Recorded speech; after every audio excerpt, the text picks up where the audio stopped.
Ang inyong masasaksihan ay isang active shooter. Simulation exercise na isinagawa sa loob ng isang paaralan. Isa lamang itong pagsasanay at walang tunay na wagbanta sa sinuman. Layunin ng gawaing ito na ihanda ang mga mag-aaral, guro, kawani ng paaralan at mga emergency responders sa tamang pagtugon sakaling magkaroon ng ganitong puwang uri ng kritikal na insidente.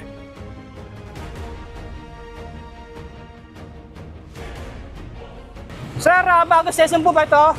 Dito po kami sa Torres Tondo High School. May lang po pumasok dito na may baril, hingi po kami ng tulong. Hello, Police Station 1. Yes po, magandang tanghali. Location po. Yes po, active shooter. Sige po ma'am, sir. Punta po ako ng police. Yes po, yes. Go ahead, station. 10 po sir, proceeding na po yung gagalang PCP sa Torres High School.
Dito na.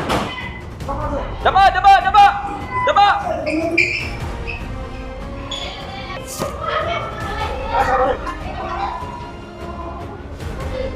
Daba! Daba! Daba!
Okay na po, mga pulis po kami, pwede na po lumabas. Nahuli na po yung shooter. Pwede na po lumabas, safe na po. Okay na po, pwede na po lumabas. Mga pulis po kami ng Station 1.